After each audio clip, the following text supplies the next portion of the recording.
विचार दे नाल जुड़िए जी। मन बिरतियां एकाग्र करते हुए असीस बख्शो जी। वाहिगुरु जी का खालसा वाहिगुरु जी की फतेह। सलोक महला पहला। भै विच पवन वहै सद वाओ, भै विच चलह लख तरियाओ। ये जिहड़ा सलोक है, जिस तरह असी पिछले सलोक पढ़े ने उहदे विच विस्माद शब्द वार वार आया, कुदरत शब्द वार वार आया। इदां इस सलोक दे विच जिहड़ा शब्द वार वार आउंदा है वह है भै, भौ, डर। ते सतगुरु जी इत्थे ना सारियां दे नाम गिणाउंदे ने भी आ भी चीज़ रब दे डर दे विच, मतलब रब दे अधीन। जदों असी किसे तो डरदे हाँ ते असी उहदे अधीन हो के चलदे हाँ। डर दा मतलब सिर्फ इन्ना क हुंदा है, जरूरी नहीं है भी जिहदे तो असी डरदे पए हां ते ओह सानू हर वेले मारदा ही पिया है। पर फिर भी उहदे कोल एक पावर है, एक ताकत है सानू अपने वस दे विच रखण दी। ते महाराज ने ये सलोक जिहड़ा है वो साडे सामने रखिया है, और इन्हां दे विच जिन्नियां जिन्नियां दी गल है सतगुरु कहंदे ये सारे ही रब्बी भै दे विच, रब दे डर दे विच रहिंदे ने। और इहदा दूसरा पासा ये है, आसा दी वार जिहड़ी बाणी है ना वो साडे मन दे बनाए होए बड़े ख्यालां नूं ते बड़ियां वहमां नूं तोड़दी है। और इसे करके पंथ ने इहदा विधान रखिया है, इनू रोज़ गुरुद्वारा साहिबान दे विच गाउण दा। तुसी देखदे हो नितनेम कोई बंदा परसनली करदा पिया है, शख्सी रूप दे विच अपने घर दे विच बैठ के करदा पिया है, गुरुद्वारा साहिब आके करदा पिया है, वधिया गल है। पर आसा दी वार जिहड़ी है उहनू गाउण दा विधान गुरुद्वारियां दे विच जरूरी है, उहनू गाया जांदा है। ਉਹਦਾ ਕਾਰਨ ਸਭ ਤੋਂ ਵੱਡਾ ਇਹੀ ਸੀ ਕਿ ਜੋ ਇਹਦੇ ਵਿੱਚ ਸਤਿਗੁਰੂ ਜੀ ਨੇ ਸਿੱਖਿਆ ਦਿੱਤੀ ਹੈ ਸਾਨੂੰ ਧਰਮ ਵਾਲੇ ਪਾਸੇ ਤੋਂ, ਸਮਾਜ ਵਾਲੇ ਪਾਸੇ ਤੋਂ, ਅਸੀਂ ਉਹਦੇ ਉੱਤੇ ਕਿੰਨਾ ਕੁ ਅਮਲ ਕਰਦੇ ਹਾਂ। ਔਰ ਰੋਜ਼ ਇਹਨੂੰ ਪੜ੍ਹਨਾ, ਰੋਜ਼ ਇਹਨੂੰ ਪੜ੍ਹਨਾ। ਇਹ ਜਿੰਨਿਆਂ ਦੀ ਵੀ ਇੱਥੇ ਗੱਲ ਆਵੇਗੀ ਨਾ ਇਸ ਸ਼ਲੋਕ ਦੇ ਵਿੱਚ, ਇਹਨਾਂ ਦੀ ਹਿੰਦੁਸਤਾਨ ਦੇ ਵਿੱਚ ਲਗਭਗ ਪੂਜਾ ਹੁੰਦੀ ਹੈ। ਹਵਾ ਦੀ ਪੂਜਾ, पौन देवता, अग की पूजा अग्नि देवता, सूरज की पूजा सूरज देवता, बैसंतर देवता, वरुण देवता, इंद्र देवता, किन्ने ने। इन्हां सारियां दा जिक्र तुसी इस एक श्लोक दे विच गुरु साहब ने सारी गल क्लीयर करके रख देनी है। पिछलियां 3 पौड़ियां दे विच असी ये समझण दी कोशिश कीती है, सतगुरु कहंदे मालिक ने अपना आप पैदा किया है ते आ उन्हें दूजे नंबर दे उत्ते कुदरत साजी है जो साडियां अखां दे सामने है।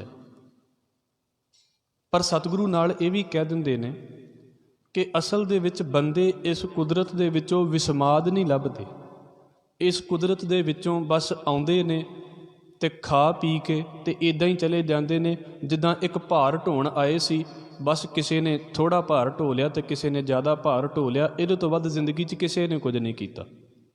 ये कल दा जिहड़ा कल दी पौड़ी दे विच गुरु साहब दा ये बचन सी। उत्तों फिर बंदे ने अपनी आस्था इन्हां लोकां दे उत्ते कायम कीती है, इन्हां चीज़ां दे उत्ते कायम कीती है जिहदे विच बंदा अपनी असल दे विच ईगो दी ही पूजा करदा है, अपने अहम दी ही पूजा करदा है। तो उन्होंने लगता भी मैं रब की पूजा करता पिया।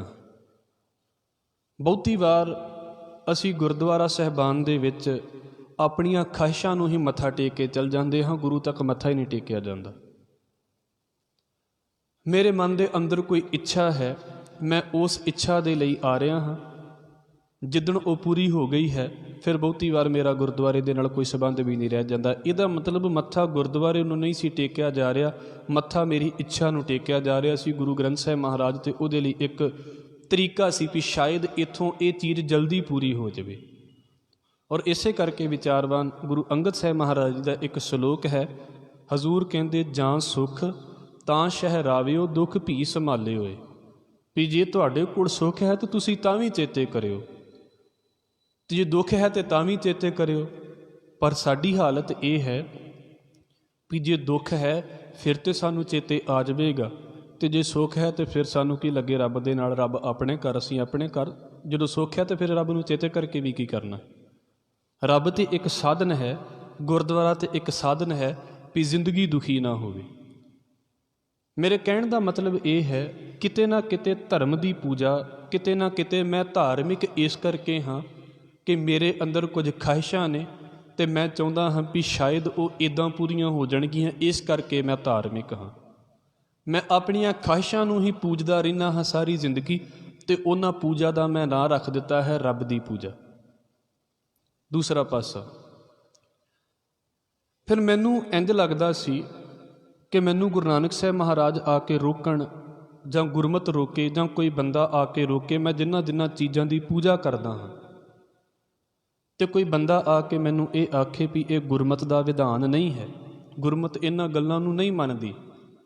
ਪਰ ਤੁਸੀਂ ਵੇਖਿਓ ਉਹ ਫਿਰ ਕਿੱਦਾਂ ਗੱਲ ਕਰਦੇ ਹੁੰਦੇ ਨੇ, ਅੱਗੋਂ ਉਹਨਾਂ ਦੇ ਜਵਾਬ ਸ਼ੁਰੂ ਹੀ ਇੱਥੋਂ ਹੁੰਦੇ ਨੇ, ਤੁਸੀਂ ਨਵੇਂ ਆ ਗਏ ਜੇ, ਅਸੀਂ ਕਿਤੇ ਅੱਜ ਦੇ ਹਾਂ ਇੱਥੇ। ਗਿਆਨੀ ਤਰਜੀਤ ਸਿੰਘ ਇਸ ਗੱਲ ਨੂੰ ਕਹਿੰਦੇ ਹੁੰਦੇ, ਉਹ ਕਹਿੰਦੇ ਵੀ ਕਿਸੇ ਘਰ ਦੇ ਵਿੱਚ ਨਵੀਂ ਬੱਚੀ ਵਿਆਹੀ ਗਈ, ਅਤੇ ਉਹ ਜਿਹੜੀ ਬੱਚੀ ਸੀ ਉਹ ਕਿਤੇ ਸਿੱਖ ਫੈਮਿਲੀ ਦੇ ਵਿੱਚੋਂ ਗਈ ਸੀ ਜਿੱਥੇ ਗੁਰਮਤਿ ਦੀਆਂ ਗੱਲਾਂ ਕੀਤੀਆਂ ਜਾਂਦੀਆਂ ਸੀ। ਅਤੇ ਹੁਣ ਮਾਣ ਤੇ ਇੱਕ ਹੀ ਸੱਸ ਨਹੀਂ ਹੁੰਦੀ, ਉਸ ਘਰ ਦੇ ਵਿੱਚ ਸੁੱਖ ਦੇ ਨਾਲ ਸੱਸ ਦੀ ਸੱਸ ਵੀ ਅਜੇ ਹੈ ਸੀ, ਦਾਦੀ ਸੱਸ ਵੀ ਹੈ ਸੀ। ਅਤੇ ਉਹਨੂੰ ਹੁਣ ਜਦੋਂ ਦੂਸਰੇ ਘਰ ਦੇ ਵਿੱਚ ਜਾਣਾ ਤਾਂ ਥੋੜ੍ਹੇ ਬਹੁਤੇ ਉਹ ਕੰਮ ਅਪਣਾਉਣੇ ਪੈਂਦੇ ਨੇ ਵੀ ਇਹਨਾਂ ਦੇ ਘਰ ਦੇ ਵਿੱਚ ਕੀ ਚੱਲਦਾ ਹੈ।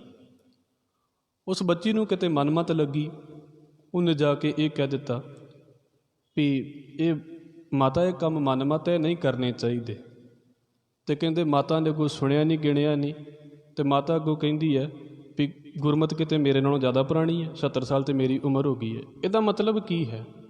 ਇੱਕ ਸਵਾਲ ਹੈ ਮਨ ਦੇ ਵਿੱਚ, ਮੈਂ ਜੋ ਕਰਦਾ ਪਿਆ ਹਾਂ ਮੈਨੂੰ ਕਰਨ ਦਿਓ, ਭਾਵੇਂ ਮੈਂ ਗੁਰਦੁਆਰੇ ਵਿੱਚ ਹੀ ਆ ਕੇ ਕਰੀ ਜਾਵਾਂ। ਤਾਂ ਫਿਰ ਕੀ ਹੋ ਗਿਆ? ਫਿਰ ਗੁਰਦੁਆਰਾ ਤਾਂ ਮੇਰਾ ਬਣ ਗਿਆ ਨਾ, ਫਿਰ ਗੁਰੂ ਦਾ ਦੁਆਰਾ ਕਿੱਥੇ ਰਹਿ ਜਾਂਦਾ? ਆਪਣੀ ਇੱਛਾ ਦੀ ਪੂਜਾ, ਆਪਣੇ ਅਹੰ ਦੀ ਪੂਜਾ, ਆਪਣੇ ਮਾਣ ਸਨਮਾਨ ਦੀ ਪੂਜਾ, ਜੋ ਮੈਂ ਚਾਹੁੰਦਾ ਹਾਂ ਉਹੀ ਹੋਈ ਜਾਵੇ, ਅਤੇ ਫਿਰ ਗੁਰਮਤਿ ਕਿੱਥੇ ਵੜੇਗੀ? ਕੰਨਾਂ 'ਚ ਨਹੀਂ ਆਉਂਦੀ। ਇਸ ਕਰਕੇ ਗੁਰੂ ਸਾਹਿਬ ਨੇ ਨਾ ਸਾਡਾ ਹੁਣ ਇੱਕ ਵਹਿਮ ਤੋੜ ਦੇਣਾ ਹੈ ਇੱਥੇ, ਜਿਹਦੀ ਪੂਜਾ ਤੁਸੀਂ ਰੱਬ ਦੇ ਨਾਂ ਦੇ ਉੱਤੇ ਕਰਦੇ ਪਏ ਜੇ, ਅਸਲ ਦੇ ਵਿੱਚ ਇਹ ਰੱਬ ਦੀ ਪੂਜਾ ਦਾ ਇੱਕ ਸਿਰਫ ਦਿਖਾਵਾ ਹੈ, ਇਹ ਤਾਂ ਆਪ ਰੱਬ ਦੇ ਭੈ ਦੇ ਵਿੱਚ ਚੱਲਦੇ ਪਏ ਨੇ। ਹੁਣ ਇਹ ਤੋਂ ਪਹਿਲਾਂ ਅਸੀਂ ਇੱਕ ਭਾਈ ਗੁਰਦਾਸ ਸਾਹਿਬ ਜੀ ਦੀ ਵਾਰ ਦੀ ਪੌੜੀ ਸਮਝ ਲਈਏ, ਉਹ ਸਾਡੀ ਗੱਲ ਕਲੀਅਰ ਕਰਨ ਦੇ ਲਈ ਹੋਵੇਗੀ ਵਧੀਆ। ਭਾਈ ਗੁਰਦਾਸ ਸਾਹਿਬ ਦਾ ਬੋਲ ਹੈ, ਕਲਯੁਗ ਬੋਧ ਅਵਤਾਰ ਹੈ, ਬੋਧ ਅਬੋਧ ਨਾ ਦ੍ਰਿਸ਼ਟੀ ਆਵੇ। ਤੁਸੀਂ ਦੇਖ ਲੈਣਾ, ਜਿੰਨੇ ਲੋਕ ਅੱਜ ਪੜ੍ਹੇ ਲਿਖੇ ਨੇ, ਅੱਜ ਤੋਂ 50 ਸਾਲ ਪਹਿਲਾਂ ਇੰਨੇ ਨਹੀਂ ਸੀ ਪੜ੍ਹੇ ਲਿਖੇ, ਅਤੇ ਜਿੰਨੇ ਲੋਕ ਉਹ ਤੋਂ ਪਹਿਲਾਂ 50 ਸਾਲ ਪੜ੍ਹੇ ਸੀ, ਉਹ ਤੋਂ ਪਿਛਲੇ 50 ਸਾਲਾਂ ਦੇ ਵਿੱਚ ਇੰਨੇ ਨਹੀਂ ਸੀ ਪੜ੍ਹੇ। ਇਹਦਾ ਮਤਲਬ ਕੀ ਹੋ ਗਿਆ? ਵੀ ਐਜੂਕੇਸ਼ਨ ਵੱਧਦੀ ਜਾ ਰਹੀ ਹੈ, ਪੜ੍ਹਾਈ ਵੱਧਦੀ ਜਾ ਰਹੀ ਹੈ, ਸਮਝ ਵੱਧਦੀ ਜਾ ਰਹੀ ਹੈ। ਇੰਨੀ ਸਮਝ ਹੋਣ ਦੇ ਬਾਵਜੂਦ ਕੀ ਅਸੀਂ ਕਹਿ ਸਕਦੇ ਹਾਂ ਵੀ ਇਹਨਾਂ ਪੜ੍ਹਿਆਂ ਲਿਖਿਆਂ ਵੱਲ ਵੇਖ ਕੇ ਲੱਗਦਾ ਵੀ ਇਹ ਲੋਕ ਬੌਧਿਕ ਪੱਧਰ ਦੇ ਉੱਤੇ ਜੀਂਦੇ ਨੇ, ਇਹ ਕੋਈ ਬੁੱਧੀ ਵਰਤਦੇ ਨੇ, ਕੋਈ ਸਮਝ ਵਰਤਦੇ ਨੇ। ਪੜ੍ਹ ਲਿਖ ਕੇ ਵੀ ਉਹੀ ਬੁੱਧੀ ਵਰਤਣੀ ਆ ਜੋ ਅਨਪੜ੍ਹ ਰਹਿ ਕੇ ਬੁੱਧੀ ਵਰਤਣੀ ਹੈ। ਅਤੇ ਫਿਰ ਕੀ ਫਰਕ ਹੈ ਕਿਤਾਬਾਂ ਦਾ ਭਾਰ ਲੱਦਣ ਦਾ? ਕੀ ਫਾਇਦਾ ਹੈ 20-25 ਸਾਲ ਪੜ੍ਹਾਈ ਦੇ ਵੱਲ ਲਾਉਣ ਦਾ, ਜੇ ਉਸ ਪੜ੍ਹਾਈ ਨੂੰ ਸਿਰਫ ਅਜੇ ਜਿਹੜੇ ਜੀ ਇਹ ਤੇ ਰਵਾਇਤਾਂ ਚੱਲਦੀਆਂ ਆ ਰਹੀਆਂ ਨੇ ਅਸੀਂ ਅੱਖਾਂ ਮੀਟ ਕੇ ਕਰੀ ਜਾਣਾ ਹੈ, ਅਤੇ ਫਿਰ ਪੜ੍ਹੇ ਦਾ ਅਤੇ ਅਨਪੜ੍ਹ ਦਾ ਕੀ ਫਰਕ ਹੈ ਇਹਦੇ ਵਿੱਚ? ਸ਼ਬਦ ਤੁਹਾਡੇ ਸਾਹਮਣੇ ਹੈ। ਭਾਈ ਗੁਰਦਾਸ ਸਾਹਿਬ ਕਹਿੰਦੇ ਨੇ ਕਲਯੁਗ ਬੋਧ ਅਵਤਾਰ ਹੈ। ਬੋਧ ਵੈਸੇ ਮਹਾਤਮਾ ਬੁੱਧ ਅਵਤਾਰ ਦੀ ਗੱਲ ਕੀਤੀ ਜਾਂਦੀ ਹੈ, ਪਰ ਇੱਥੇ ਅਸੀਂ ਸਮਝਾਂਗੇ ਬੁੱਧੀ ਦੀ ਗੱਲ, ਅਕਲ ਦੀ ਗੱਲ।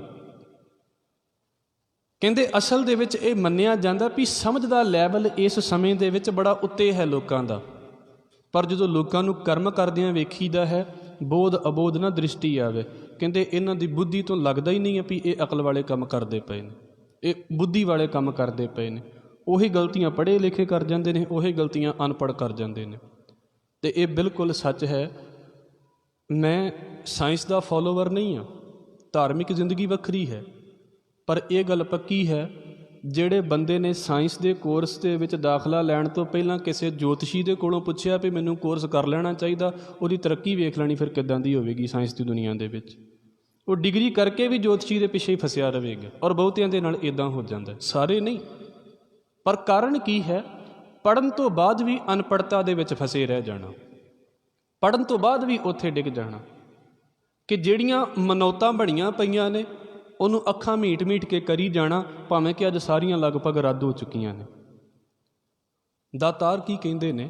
ਭਾਈ ਗੁਰਦਾਸ ਸਾਹਿਬ ਜੀ ਦਾ ਬੋਲ, ਬੋਧ ਅਬੋਧ ਨਾ ਦ੍ਰਿਸ਼ਟੀ ਆਵੇ। ਕਹਿੰਦੇ ਇਹਨਾਂ ਦੇ ਵੱਲ ਵੇਖਣ ਤੋਂ ਨਹੀਂ ਲੱਗਦਾ ਵੀ ਇਹ ਅਕਲ ਵਾਲੇ ਜਾਂ ਸਮਝ ਵਾਲੇ ਕੰਮ ਕਰਦੇ ਪਏ ਨੇ। ਅਸੀਂ ਇਸ ਗੱਲ ਨੂੰ ਕਿੰਨੀ ਵਾਰ ਪੜ੍ਹਿਆ ਵੀ ਮਹਾਰਾਜ ਜੀ ਹਰਿਦੁਆਰ ਦੇ ਵਿੱਚ ਗਏ ਅਤੇ ਉੱਥੇ ਕੁਝ ਲੋਕ ਸੂਰਜ ਨੂੰ ਪਾਣੀ ਦਿੰਦੇ ਸੀ। ਚਲੋ ਅੱਜ ਤੋਂ 500 ਸਾਲ ਪਹਿਲਾਂ ਤਾਂ ਪੜ੍ਹੇ ਲਿਖੇ ਨਹੀਂ ਸੀ, ਅਤੇ ਅੱਜ ਲੋਕ ਘਟ ਗਏ ਨੇ, ਅੱਜ ਵੀ ਤਾਂ ਇਹੋ ਕੰਮ ਹੀ ਕਰਦੇ ਨੇ। ਉਹਨਾਂ ਨੂੰ ਅਸੀਂ ਕਹਿ ਸਕਦਾ ਵੀ ਉਹਨਾਂ ਦੇ ਕੋਲ ਐਜੂਕੇਸ਼ਨ ਨਹੀਂ ਸੀ, ਅਤੇ ਅੱਜ ਵਾਲਿਆਂ ਦੇ ਕੋਲ ਫਿਰ ਕਿਹੜੀ ਚੀਜ਼ ਦੀ ਘਾਟ ਹੈ? ਇਹਨਾਂ ਕੋਲ ਤਾਂ ਸਾਰਾ ਕੁਝ ਪਿਆ ਹੋਇਆ। ਬੋਧ ਅਬੋਧ ਨਾ ਦ੍ਰਿਸ਼ਟੀ ਆਵੇ, ਬੁੱਧੀ ਦੇ ਹੋਣ ਦੇ ਬਾਵਜੂਦ ਵੀ ਨਹੀਂ ਵਰਤਣਾ ਇਹਨਾਂ ਨੇ। ਭਾਈ ਗੁਰਦਾਸ ਸਾਹਿਬ ਕਹਿੰਦੇ ਆਹ ਹਾਲਤ ਹੈ, ਇਹ ਸਮੇਂ ਦੀ ਹਾਲ ਹੈ। ਫਿਰ ਕੀ ਹੈ? ਉਹਦੇ ਤੋਂ ਅਗਲੀ ਗੱਲ, ਕੋਈ ਨਾ ਕਿਸੇ ਵਰਜਈ ਸੋਈ ਕਰੈ ਜੋਈ ਮਨ ਭਾਵੈ। ਜੇ ਤੁਸੀਂ ਕਿਸੇ ਨੂੰ ਕਹਿਣ ਲੱਗ ਪਓ ਵੀ ਆਹ ਗੱਲ ਗੁਰਮਤ ਨਹੀਂ ਹੈ, ਤਾਂ ਅਗਲਾ ਪਤਾ ਕੀ ਕਹਿੰਦਾ? ਤੂੰ ਆਪਣੀ ਗੁਰਮਤ ਆਪਣੀ ਜੇਬ 'ਚ ਰੱਖ। ਇਹ ਸਭ ਤੋਂ ਵੱਡੀ ਗੱਲ ਹੈ। ਤੁਸੀਂ ਕਿਸੇ ਨੂੰ ਮੱਤ ਦਿਓ। ਪ੍ਰੋਬਲਮ ਇਹ ਹੈ, ਇਹ ਨਹੀਂ ਕਿ ਮੈਂ ਕਹਿੰਦਾ ਵੀ ਸਿਰਫ ਮੱਤ ਦੇਣੀ ਹੀ ਚਾਹੀਦੀ ਹੈ, ਕਿਸੇ ਦੀ ਸੁਣ ਵੀ ਲੈਣੀ ਚਾਹੀਦੀ ਹੈ। ਅਸੀਂ ਇਹੋ ਹੀ ਗੱਲ ਕਹਿੰਦੇ ਹਾਂ, ਦੂਸਰੇ ਨਹੀਂ ਮੰਨਦੇ। ਅਸੀਂ ਕਿਤੇ ਕਿੰਨੀ ਕੁ ਮੰਨਦੇ ਹਾਂ ਕਿਸੇ ਦੀ? ਕੋਈ ਨਾ ਕਿਸੇ ਵਰਜਈ। ਪਹਿਲੀ ਗੱਲ ਆਹ ਤਾਂ ਬੜਾ ਸੌਖਾ ਹੋ ਗਿਆ। ਵੇਖੋ, ਗੱਲ ਅੱਜ ਤੋਂ ਲਗਭਗ 500 ਸਾਲ ਪਹਿਲਾਂ ਲਿਖੀ ਗਈ ਹੈ, ਅਤੇ ਹਾਲ ਅੱਜ ਕੀ ਹੈ? ਅੱਜ ਕੱਲ੍ਹ ਚੁੱਪ ਕਰ ਦਿੰਦੇ ਨੇ ਵੀ ਛੱਡੋ ਪਰਾਂ, ਕਿਸੇ ਨੂੰ ਕਹਿਣਾ ਨਹੀਂ ਚਾਹੀਦਾ। ਕੋਈ ਨਾ ਕਿਸੇ ਵਰਜਈ, ਕੋਈ ਨਹੀਂ ਵਰਜਦਾ ਕਿਸੇ ਨੂੰ ਵੀ ਤੂੰ ਗਲਤ ਕੰਮ ਕਰਦਾ ਪਿਆ ਹੈ, ਹਟ ਜਾ ਇਹਦੇ ਤੋਂ, ਕਿਉਂਕਿ ਡਰ ਵੀ ਹੈ। ਅਤੇ ਕਹਿੰਦੇ ਦੂਸਰੇ ਪਾਸੇ ਸੋਈ ਕਰੈ ਜੋਈ ਮਨ ਭਾਵੈ। ਕਰਦਾ ਵੀ ਉਹੀ ਹੈ ਜੋ ਉਹਦੇ ਮਨ ਨੂੰ ਚੰਗਾ ਲੱਗਦਾ। ਉਹਦੇ ਮਨ ਨੂੰ ਚੰਗਾ ਲੱਗਾ ਵੀ ਪਾਣੀ ਨੂੰ ਮੱਥਾ ਟੇਕ ਦੇਣਾ, ਉਹਨੇ ਟੇਕ ਦਿੱਤਾ। ਉਹਦੇ ਮਨ ਨੂੰ ਨਹੀਂ ਚੰਗਾ ਲੱਗਾ, ਉਹਨੇ ਨਹੀਂ ਟੇਕਿਆ। ਉਹਦੇ ਮਨ ਨੂੰ ਚੰਗਾ ਲੱਗ ਗਿਆ, ਗੁਰਦੁਆਰੇ ਆਉਣਾ ਚਾਹੀਦਾ, ਆ ਗਿਆ। ਨਹੀਂ ਚੰਗਾ ਲੱਗਾ, ਨਾ ਆਇਆ। ਮਤਲਬ ਹੈ ਕਿਤੇ ਧਾਰਮਿਕ ਜ਼ਿੰਦਗੀ ਜੀ ਰਿਹਾ ਨਹੀਂ ਜੀ ਰਿਹਾ, ਉਹ ਸਿਰਫ ਮਨ ਦੀ ਜ਼ਿੰਦਗੀ ਜੀ ਰਿਹਾ ਹੈ। ਮਨ ਦਾ ਨਾਮ ਧਰਮ ਰੱਖ ਲਿਆ ਹੈ ਉਹਨੇ ਬਸ ਹੁਣ, ਜਾਂ ਉਹਦਾ ਧਰਮ ਹੀ ਉਹਦਾ ਮਨ ਹੈ ਬਸ, ਇਹਦੇ ਤੋਂ ਉੱਤੇ ਕੁਝ ਨਹੀਂ। ਕੋਈ ਨਾ ਕਿਸੇ ਵਰਜਈ ਸੋਈ ਕਰੈ ਜੋਈ ਮਨ ਭਾਵੈ। ਕਹਿੰਦੇ ਫਿਰ ਕੀ ਹੋ ਰਿਹਾ? ਕਿਸੇ ਪੁਜਾਈ ਸਿਲਾ ਸੁਣ ਕੋਈ ਗੋਰੀ ਮੜੀ ਪੁਜਾਵੇ। ਆਹ ਸਾਡੇ ਲੋਕਾਂ ਦੇ ਧਰਮ ਨੇ। ਗੋਰ ਹੁੰਦੀ ਹੈ ਕਬਰ, ਮੜੀ ਦਾ ਅਰਥ ਵੀ ਉਹੀ ਹੈ। ਸਿਲਾ ਹੁੰਦੀ ਹੈ ਪੱਥਰ। ਕੋਈ ਕਿਸੇ ਨਾ ਕਿਸੇ ਰੂਪ ਦੇ ਵਿੱਚ ਸਿਲ ਨੂੰ ਪੂਜਦਾ ਪਿਆ ਹੈ, ਜੜ ਦੀ ਪੂਜਾ ਕਰਦਾ ਪਿਆ ਹੈ, ਅਤੇ ਕੋਈ ਕਿਸੇ ਨਾ ਕਿਸੇ ਰੂਪ ਦੇ ਵਿੱਚ ਜਿਹੜੇ ਚਲੇ ਗਏ ਨੇ ਉਹਨਾਂ ਦੀ ਪੂਜਾ ਕਰਦਾ ਪਿਆ ਹੈ, ਕਬਰਾਂ ਦੀ ਪੂਜਾ ਕਰਦਾ ਪਿਆ ਹੈ। ਹੁਣ ਇੱਥੇ ਦੁੱਖ ਤਾਂ ਬੜਿਆਂ ਨੂੰ ਹੁੰਦਾ ਹੈ, ਪਰ ਗੁਰੂ ਗੋਬਿੰਦ ਸਿੰਘ ਮਹਾਰਾਜ ਪਤਾ ਕੀ ਕਹਿੰਦੇ ਨੇ? ਕਉ ਬੁਤਾਨ ਕੋ ਪੂਜਤ ਹੈ ਪਸ਼, ਕਉ ਮ੍ਰਿਤਾਨ ਕੋ ਪੂਜਨ ਧਾਇਓ। ਉੱਥੇ ਸ਼ਬਦ ਵੇਖੋ, ਪਸ਼ ਦਾ ਮਤਲਬ ਕੀ ਹੁੰਦਾ ਹੈ? ਪਸ਼ੂ। ਕਹਿੰਦੇ ਕਈ ਇੱਦਾਂ ਦੇ ਨੇ ਜਿਹੜੇ ਬੁੱਤਾਂ ਨੂੰ ਹੀ ਪੂਜੀ ਜਾਂਦੇ ਨੇ, ਅਤੇ ਕਈ ਇੱਦਾਂ ਦੇ ਨੇ ਜਿਹੜੇ ਮਰ ਚੁੱਕਿਆਂ ਨੂੰ ਮੱਥੇ ਟੇਕੀ ਜਾਂਦੇ ਨੇ। ਕਉ ਬੁਤਾਨ ਕੋ ਪੂਜਤ ਹੈ ਪਸ਼, ਕਉ ਮ੍ਰਿਤਾਨ ਕੋ ਪੂਜਨ ਧਾਇਓ। ਕਿਸੇ ਪੁਜਾਈ ਸਿਲਾ ਸੁਣ ਕੋਈ ਗੋਰੀ ਮੜੀ ਪੁਜਾਵੇ। ਇਹਨੂੰ ਅੰਤ ਤੱਕ ਵੇਖ ਲੈਣਾ। ਫਿਰ ਕਹਿੰਦੇ ਨੇ ਤੰਤਰ ਮੰਤਰ ਪਾਖੰਡ ਕਰ, ਕਲਹ ਕ੍ਰੋਧ ਬਹੁਵਾਦ ਵਧਾਵੇ। ਜਿਹੜੇ ਇਸ ਪਾਸੇ ਤੋਂ ਨਿਕਲ ਗਏ ਉਹਨਾਂ ਦਾ ਧਿਆਨ ਜਾਦੂ ਟੂਣਿਆਂ ਦੇ ਵਿੱਚ ਹੋਇਆ ਪਿਆ ਹੈ। ਕਿੰਨੇ ਨੇ ਸਾਡੇ ਦੇਸ਼ ਦੇ ਵਿੱਚ ਜਿਹੜੇ ਇਸੇ ਵਹਿਮ ਦੇ ਵਿੱਚ ਜੀ ਰਹੇ ਨੇ ਵੀ ਧਾਗਾ ਬਾਂਹ 'ਤੇ ਬੰਨ੍ਹ ਲਓ, ਜ਼ਿੰਦਗੀ ਸਵਰ ਜਾਵੇਗੀ। ਆਹ ਚੀਜ਼ ਗਲ ਦੇ ਵਿੱਚ ਪਾ ਲਓ, ਤੁਹਾਡਾ ਕੰਮ ਚੱਲ ਪਵੇਗਾ। ਆਹ ਬਾਂਹ ਦੇ ਉੱਤੇ ਨਗ ਪਾ ਲਓ, ਪੱਥਰ ਪਾ ਲਓ, ਤੁਹਾਡਾ ਕੰਮ ਵਧੀਆ ਹੋ ਜਾਵੇਗਾ। ਮਹਾਰਾਜ ਕਹਿੰਦੇ ਕੀ ਹੁੰਦਾ ਹੈ? ਤੰਤਰ ਮੰਤਰ ਅਤੇ ਇਹਨਾਂ ਪਖੰਡਾਂ ਦੇ ਵਿੱਚ ਕਿੰਨੇ ਕਿੰਨੇ ਲੋਕ ਲੱਗੇ ਪਏ ਨੇ। ਤੰਤਰ ਮੰਤਰ ਪਾਖੰਡ ਕਰ, ਅਤੇ ਹੋ ਕੀ ਰਿਹਾ ਹੈ? ਕਲਹ ਕ੍ਰੋਧ ਬਹੁਵਾਦ ਵਧਾਵੇ। ਝਗੜੇ ਵੱਧ ਗਏ ਨੇ ਦੁਨੀਆ ਦੇ। ਉਹ ਜਿਹਦੇ ਕੋਲ ਜਾਂਦੇ ਨੇ ਉਹ ਪਹਿਲਾਂ ਹੀ ਇਹ ਕਹਿੰਦਾ ਵੀ ਤੁਹਾਡੇ ਗੁਆਂਢੀ ਤੁਹਾਡੇ ਨਾਲ ਸਾਰਾ ਕੁਝ ਕਰਦੇ ਪਏ ਨੇ, ਹੋਰ ਨਹੀਂ ਕੁਝ ਹੋਇਆ, ਅਤੇ ਘੱਟੋ ਘੱਟ ਗੁਆਂਢੀਆਂ ਨਾਲ ਤਾਂ ਲੜਾਈ ਹੋਈ ਜਾਵੇਗੀ ਨਾ। ਕਿਹਦੇ ਕੋਲ ਜਾ ਰਿਹਾ ਹੈ? ਪੜ੍ਹਿਆ ਲਿਖਿਆ ਬੰਦਾ ਵੀ ਕਿਹਨਾਂ ਦੇ ਕੋਲ ਬੈਠਦਾ ਪਿਆ ਹੈ ਜਦੋਂ ਧਰਮ ਸਿੱਖਣ ਦੀ ਗੱਲ ਆਉਂਦੀ ਹੈ। ਅਤੇ ਪੜ੍ਹਿਆ ਲਿਖਿਆ ਬੰਦਾ ਤੁਸੀਂ ਕਿਤੇ ਵੇਖੋਗੇ ਉਹ ਵੀ ਕਿਸੇ ਨਾ ਕਿਸੇ ਬਾਬੇ ਦੇ ਕੋਲ ਫਸਿਆ ਪਿਆ। ਪੜ੍ਹਿਆ ਲਿਖਿਆ ਬੰਦਾ ਵੀ ਜਿਹਨੂੰ ਅਸੀਂ ਕਹਿ ਸਕਦੇ ਹਾਂ ਵੀ ਹਾਂ ਇਸ ਬੰਦੇ ਦੇ ਕੋਲ ਡਿਗਰੀ ਹੈ, ਉਹਦਾ ਧਰਮ ਕੀ ਹੈ?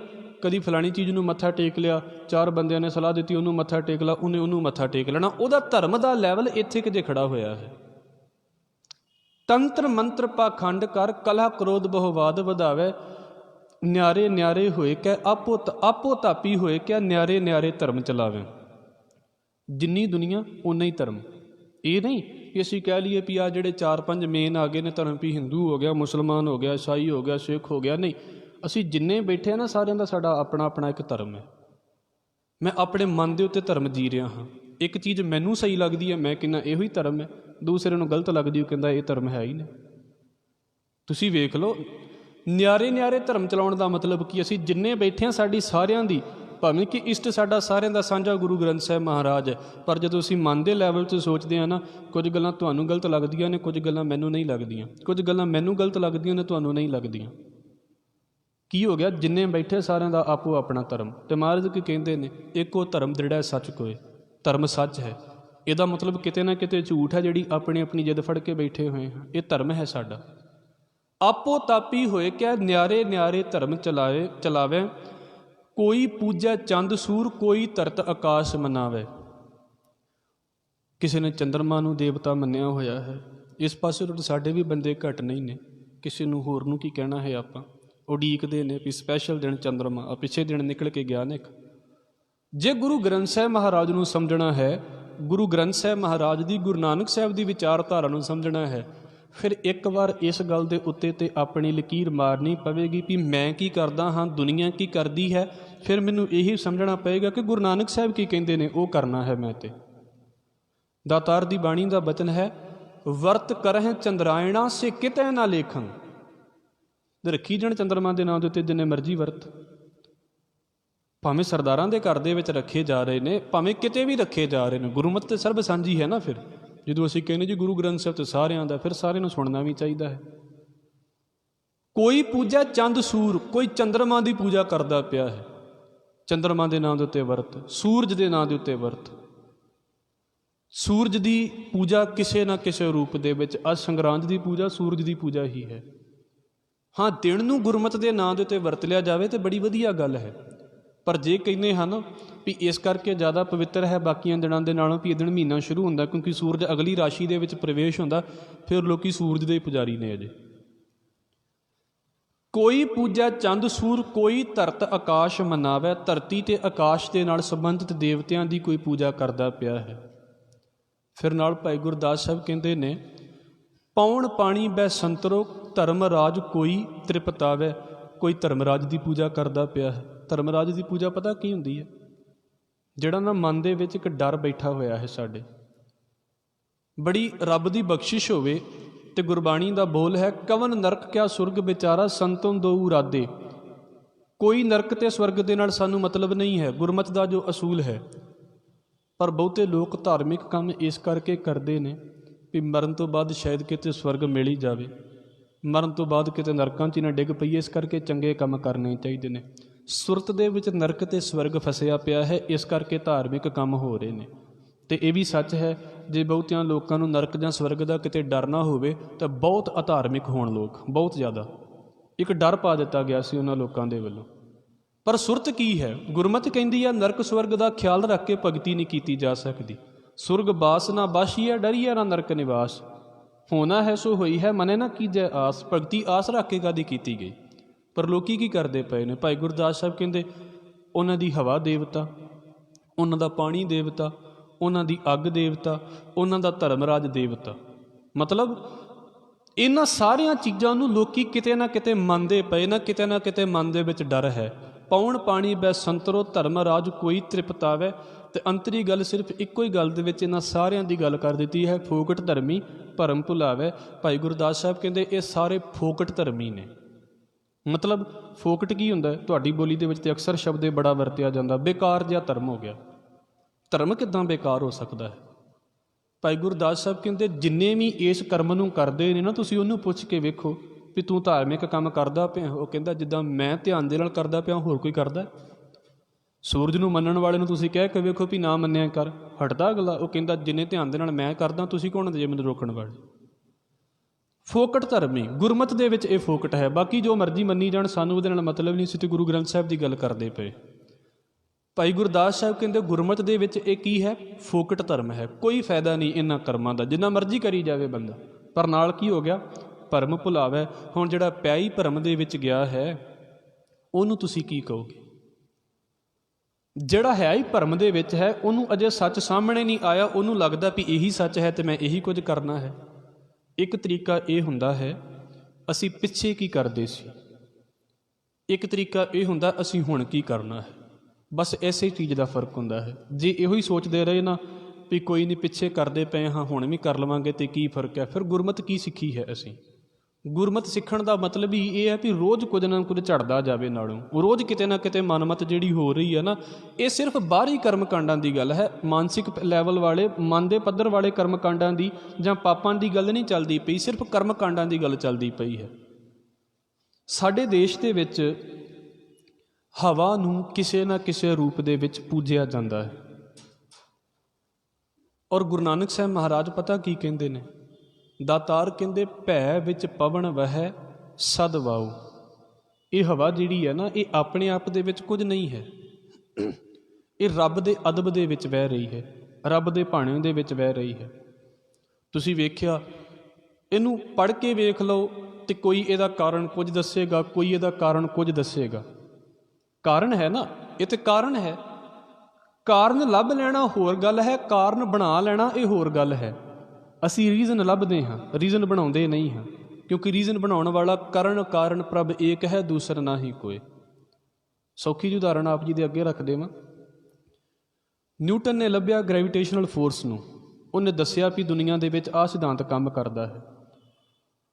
ਉਹਨੇ ਲੱਭਿਆ ਹੈ, ਉਹਨੇ ਬਣਾਇਆ ਨਹੀਂ ਹੈ, ਬਣਿਆ ਉਹਦੇ ਤੋਂ ਵੀ ਪਹਿਲਾਂ ਦਾ ਹੈ। ਲੱਭਣਾ ਹੈ ਬਸ, ਡਿਸਕਵਰੀ ਇਸ ਕਰਕੇ ਸਾਇੰਸ ਦੇ ਵਿੱਚ ਸ਼ਬਦ ਵਰਤਿਆ ਜਾਂਦਾ ਹੈ।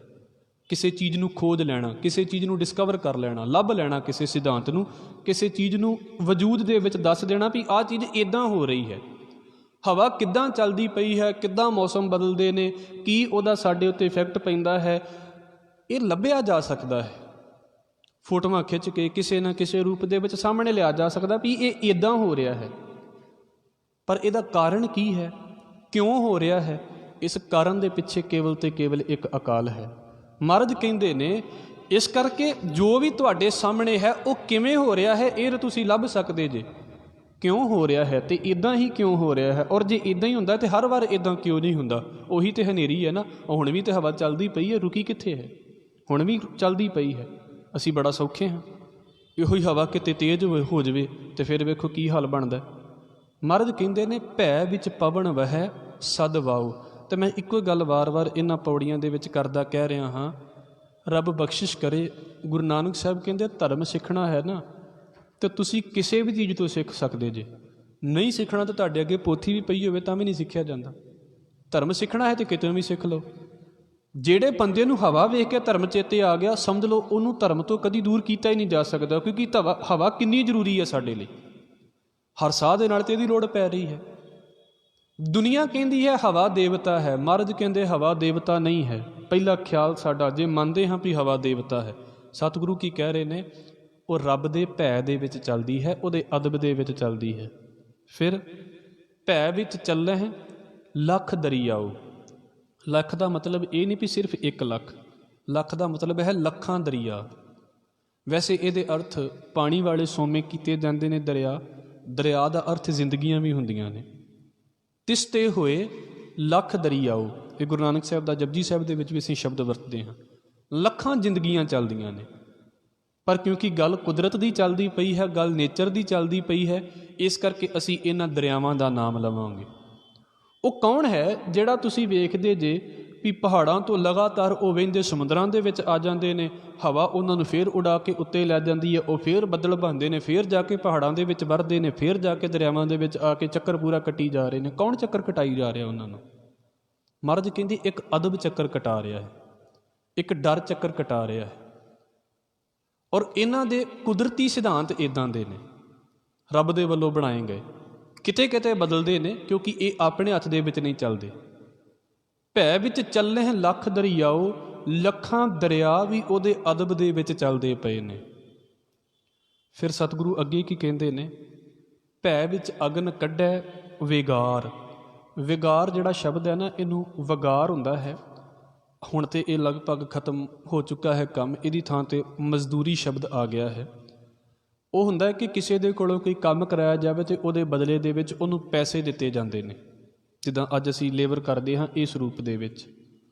ਮਹਾਰਾਜ ਕਹਿੰਦੇ ਅੱਗ ਵੀ ਜਿਹੜੀ ਹੈ ਨਾ ਉਹ ਰੱਬ ਦੀ ਸੇਵਾ ਦੇ ਵਿੱਚ ਲੱਗੀ ਹੋਈ ਹੈ।